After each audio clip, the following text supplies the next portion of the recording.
पाव बनाना बताती हूँ कैसे बनाए जाते हैं। ये खाने में बहुत ज़्यादा टेस्टी लगते हैं। ये ऊपर से क्रिस्पी होते हैं और अंदर से चीज़ी और जूसी बन के तैयार होते हैं। हम इसमें पिज़्ज़ा का फ्लेवर देंगे, उसकी वजह से ये और भी ज़्यादा टेस्टी बन के तैयार होंगे। चलिए बनाना शुरू करते हैं। चीज़ी पाव बनाने के लिए ये हमने 1 पैकेट पाव लिए हैं। आपके पास जो भी पाव है आप उसका इस्तेमाल कर सकते हैं। हम सबसे पहले चीज़ी पाव के लिए स्टफिंग बना लेते हैं। इसके लिए हमने ये बॉल लिया है। ये हमने एक छोटी साइज की प्याज लिया, जिसे छोटे पीस में काट लिया है, वो डाल देते हैं। 1 मीडियम साइज का टमाटर, हमें सभी वेजिटेबल को छोटे छोटे पीस में काट के ही यूज करना है।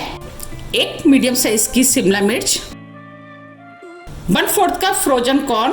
वेजिटेबल आप अपने टेस्ट के अनुसार थोड़ी सी कमी या ज्यादा भी कर सकते हैं, या जो भी आपको पसंद है वो डाल सकते हैं। ये हमने 50 ग्राम पनीर लिया है, जिसे छोटे पीस में काट लिया है, वो भी डाल देते। 1 हरी मिर्च आप अपने टेस्ट के अनुसार थोड़ी सी कमी या ज्यादा भी कर सकते हैं। थोड़ा सा हरा धनिया। अब हम इसके अंदर 2 टेबल स्पून एगलेस मेयोनीज डालेंगे। इससे पाव का टेस्ट अच्छा आएगा, पाव क्रीमी बनके तैयार होंगे। 1 tablespoon tomato ketchup, 1/4 teaspoon काली मिर्च। अब हम इसके अंदर आधी टीस्पून ऑरिगेनो डालेंगे। अगर आपके पास मिक्स हर्ब्स है तो आप उसका भी इस्तेमाल कर सकते हैं। अगर आपके पास पिज़्ज़ा के पाउच पड़े हैं तो आप उसका भी इस्तेमाल कर सकते हैं। इसके डालने से फ्लेवर अच्छा आएगा। आधी टीस्पून चिली फ्लेक्स, आप इसकी जगह आधी टीस्पून लाल मिर्च पाउडर का भी इस्तेमाल कर सकते हैं। नमक टेस्ट के अनुसार। अब हम सभी चीजों को अच्छे से मिक्स कर लेते हैं। अब ये स्टफिंग बनके तैयार हो गई है। अब हम स्टफिंग को साइड में रख देते हैं। अब हम पाव में लगाने के लिए बटर तैयार कर लेते हैं। इसके लिए 3 बड़े चम्मच हमने बटर लिया है, जिसे हमने मेल्ट कर लिया है। बटर को टेस्टी बनाने के लिए ये हमने 1 टेबल स्पून लहसुन लिया, जिसे छोटे पीस में काट लिया, वो डाल देते। थोड़ा सा हरा धनिया, 1/4 teaspoon oregano, 1/4 teaspoon chilli flakes. अब हम सभी चीजों को मिक्स कर लेते। अब ये बटर बनके तैयार हो गया है। हम पाव को कढ़ाई में बनाएंगे। इसके लिए हमने गैस पे कढ़ाई रख दी है। अब हम कढ़ाई को प्रीहीट करेंगे। अब हम इसके अंदर थोड़ा सा नमक डाल देते। अब हम कढ़ाई को ढक देते। 10 मिनट के लिए मीडियम फ्लेम पे प्रीहीट होने देते। ये हमने जो पाव लिए थे, अब हम पाव को बीच में से काट लेते हैं। हमें इस तरीके से पाव को बीच में से काटना है।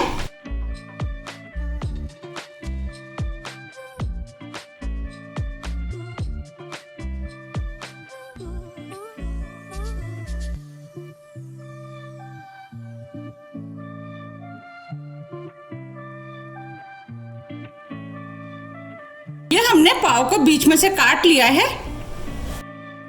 अब हम इस वाले पोर्शन को साइड में रख देते हैं। हम पाव को इस प्लेट में बनाएंगे, तो प्लेट में हम थोड़ा सा ऑयल लगा लेते हैं, जिससे कि पाव प्लेट में चिपकेगा नहीं। अब हम पाव को प्लेट में रख लेते हैं। जो हमने बटर बनाया था, अब इस बटर को हम इस पाव पे लगा देते हैं। बटर लगाने से ये पाव खाने में बहुत ही ज्यादा टेस्टी लगते हैं। अगर आप लहसुन खाना पसंद नहीं करते हैं तो आप बटर को बिना लहसुन के भी बना सकते हैं।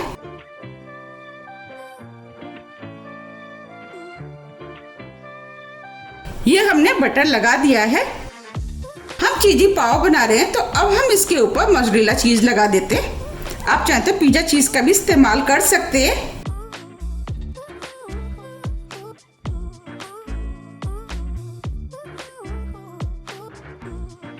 अब जो हमने स्टफिंग बनाई थी वो लगा देते हैं। ये चीज़ी पाव खाने में बहुत ही ज़्यादा टेस्टी लगते हैं। आप भी इनको एक बार जरूर बनाइएगा, आपको भी ये बहुत ज़्यादा पसंद आएंगे। अगर आपको मेरी रेसिपी पसंद आ रही है तो रेसिपी को लाइक कर दीजिएगा, और अभी तक आपने मेरे चैनल को सब्सक्राइब नहीं किया है तो आप चैनल को भी सब्सक्राइब कर दीजिएगा और बेल आइकन को भी प्रेस कर दीजिएगा, जिससे कि मैं जब भी नई वीडियो अपलोड करूं उसका मैसेज आप तक सबसे पहले पहुंचे। ये एकदम फ्री है।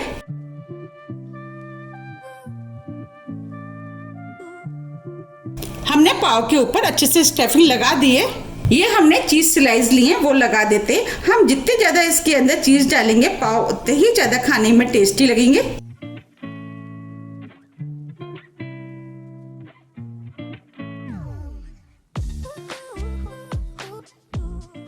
ये हमने चीज लगा दी है।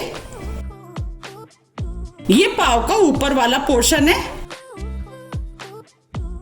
हम इस पाव में पिज्जा का फ्लेवर देंगे, तो अब हम इसके ऊपर पिज्जा सॉस लगा देते हैं। अगर आपके पास पिज्जा सॉस नहीं है, जो हमने बटर बनाया था वो भी लगा सकते हैं।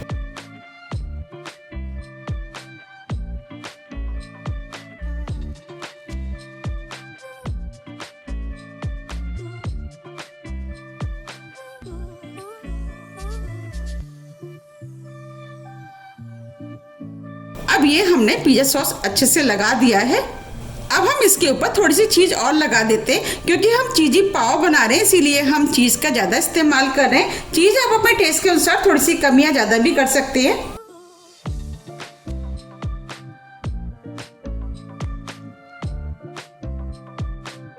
अब जो दूसरे पोर्शन पे हमने पिज्जा सॉस लगाया था, अब हम इसे इसके ऊपर रख देते हैं और हल्का सा हाथ से दबा देते हैं। अब जो हमने बटर बनाया था, अब बटर को इसके ऊपर थोड़ा सा लगा देते हैं।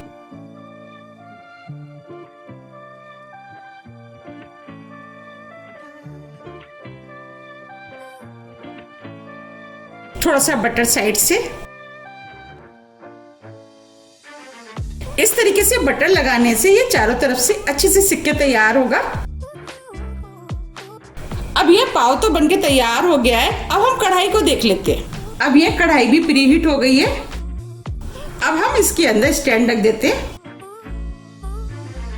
अब हम पाव को इसके अंदर रख देते हैं।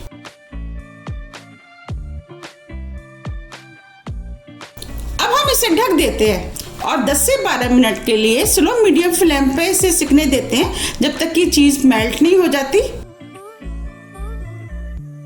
12 मिनट करीब हो गए हैं। आप देख पा रहे हैं ये चीज भी मेल्ट हो गई है। अब हम फ्लेम को ऑफ कर देते हैं, प्लेट को बाहर निकाल लेते हैं। ये हमने चीजी पाव को कढ़ाई में से निकाल लिया है। अब मैं आपको पास से भी दिखा देती हूँ।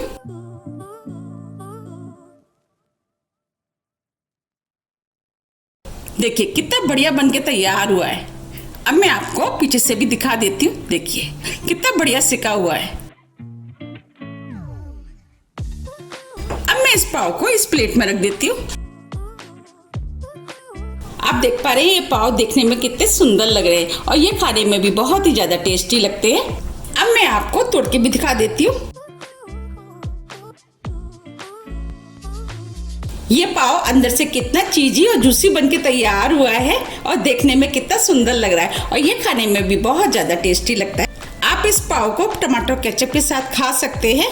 अगर आपको मेरी रेसिपी पसंद आ रही है तो आप ज़्यादा से ज़्यादा फ्रेंड और फैमिली के साथ शेयर कीजिए और कमेंट्स करके ज़रूर बताइए कि आप इनको कब बना रहे हैं। आप मुझे मेरे फेसबुक पेज को भी फॉलो कर सकते हैं, इसका लिंक मैं अपने डिस्क्रिप्शन बॉक्स में दे दूंगी। अगर आपको मेरी रेसिपी थोड़ी भी पसंद आ रही है तो रेसिपी को लाइक कीजिए, चैनल को सब्सक्राइब कीजिए। सब्सक्राइब बटन के बगल में जो बेल आइकन है उसे आप प्रेस करना ना भूलिए, जिससे कि मेरी आने वाली वीडियो का नोटिफिकेशन आपको सबसे पहले मिल सके।